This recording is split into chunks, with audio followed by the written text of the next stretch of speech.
senior leader and decisions feel heavier than they should.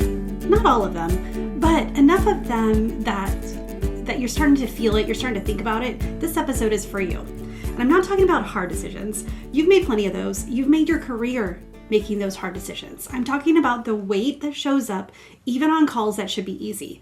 The mental replaying, the second guessing after the fact, the exhaustion that doesn't match the workload. You're not burned out, you're not broken, but something is off. And today I'm going to name it. Welcome to A Leader's Purpose podcast. I'm Tami, an executive advisor and leadership strategist. And this podcast is for leaders operating at a level where hesitation has a cost and decisions shape people, culture, and direction.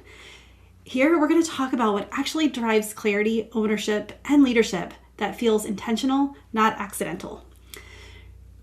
So what is this weight that we're feeling?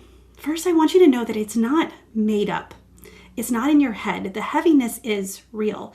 It's not in every decision, but it's enough of them that you've started to notice. You used to be able to move faster. You used to be able to trust yourself more. You used to decide and move on. And now there's a friction that you can't quite name. You might even be thinking, oh, my team just needs to work harder. My team needs to communicate more. My team needs to take ownership of these projects more and stop depending on me so much. And here's what makes it worse is that from the outside, you look fine. You look successful, you're capable, and you've been promoted. You got here for a reason because you're good at what you do. But internally, every decision is costing you more than it should, and it's exhausting. And let me disrupt something gently, well, maybe not so gently, but we keep calling it burnout. And I'm going to say something slightly offensive. You're not burnt out. You're not toast. Burnt toast. Anyway, you're still performing. You're still leading meetings. You're making decisions. You're still carrying the weight. But burnout is collapse. What you're feeling is friction. You keep telling yourself, it's just a busy season. Once this quarter ends, I'll feel better. It will be better. After this promotion settles down and I settle into my role. But if the weight keeps returning every Monday morning, it's not the calendar. It's the cost of leading from an outdated version of yourself, an outdated leadership operating system that you used to work for you. And let's clear something else up. It's not imposter syndrome. You've earned your seat. You have the track record. You have the results. And or as the kids say, you have the receipts. And you have the title. But you're secretly thinking, maybe I just don't belong here. Maybe you're thinking, why does this feel heavier than it should at this level? Why am I still debating myself on every big call? Or why does leadership feel more draining than it used to? That's not imposter syndrome. That's internal misalignment. You've outgrown the identity that got you here, but you're still trying to lead from it. And no, you don't need another framework. You don't need another book. You've read all the books. You've done the intensives. You've done the 360 reviews. You've highlighted the leadership classics like it's a competitive sport. Information is not your problem. Integration is. You don't need another model. You need congruence between who you are and how you lead. And please stop blaming time management. You have the color-coded calendar, you have the assistant, you have the blocked deep work time, and yet, even on the rare afternoon, there's nothing urgent, the weight is still there. That's not a scheduling issue, that's identity tension. And it's definitely not that you need a vacation. Although, that's worth a try, right? But no, seriously, you took one. You rested, you laughed, and maybe even turned off your phone. After 48 hours of returning, that old pressure slid right back in onto your shoulders like it never left. Vacations restore your body. They don't recalibrate your leadership identity. So here's the real question. What if the discomfort isn't exhaustion, but evolution? What if the tension isn't proof you're failing, but evidence that you're ready to lead at a whole nother level? Because the version of you that got you here, the hustler, the high achiever, the one who carried everything, may not be the version required for what's next. And that's not a crisis, that's a calling. You're not breaking, you're recalibrating. And that shift is not about working harder. It's about working or leading truer. So I have a client. She's a CEO, and she's been about 10 months into her role at this time. And she was a high caliber leader. She was exhausted, and she came to me saying she needed help working on her work-life balance. Now, the first thing I think is, well, all executives, all leaders need to work on their work-life balance. One of the things that we need to work on is the fact that we do love working and we're good at it. But she thought she was burning out. But here's the thing, she loved her job. She loved making high-stakes decisions, and she loved her team. That this wasn't someone who needed to work less. So what was happening? So in meetings, she'd make a decision, and then she'd turn to someone else and say, hey, quick question. What do you think about this? Or she would say, hey, do you have that? And even when they weren't the owner, not because she didn't trust her people, she wanted them to feel included, valued, engaged, and she wanted answers. But here's what it created. Multiple people doing the same job, or worse, as the trend went on, people assuming someone else was handling it and stopped. She wasn't burned out from her position. She was burned out from decisions that wouldn't settle.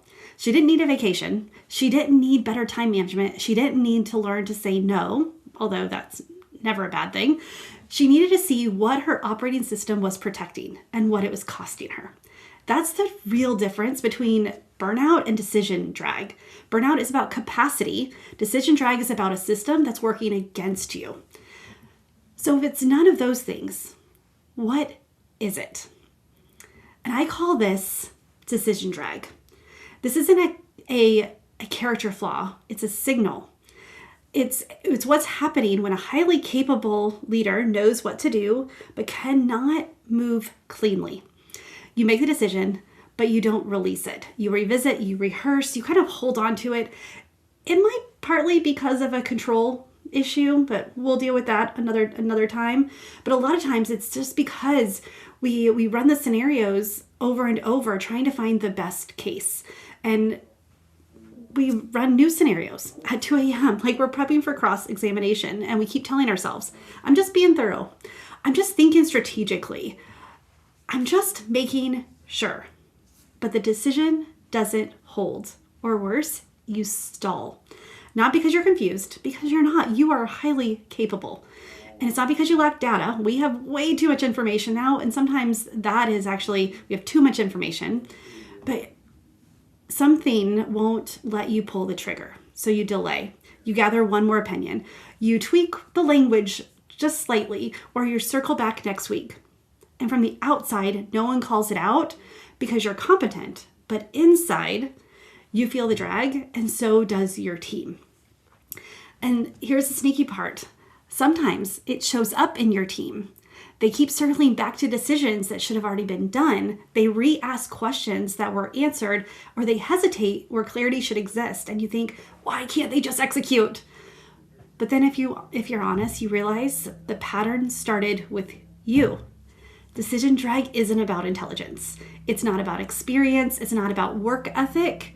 It's about the misalignment inside your leadership operating system, your LOS. When something in your internal alignment is off, decisions cost more energy. They require more reassurance, more rehearsal, and more emotional bandwidth. And here's why it matters. When you have decision drag, every new strategy feels heavy. Every new tool adds complexity, and every new framework becomes something else to manage. And it's not because the strategy is bad. It's because your system is compensating. Decision drag is not a character flaw. It's a signal that something deeper is out of sync. And until that gets addressed, you can keep adding knowledge.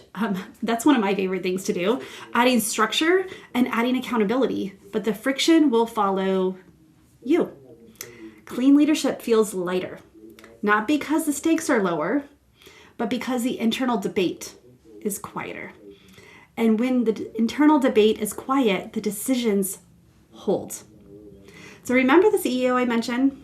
So once we started to see what she was protecting, she was being that CEO who orders people around, and everything shifted. So she didn't want to be that CEO that orders everybody around.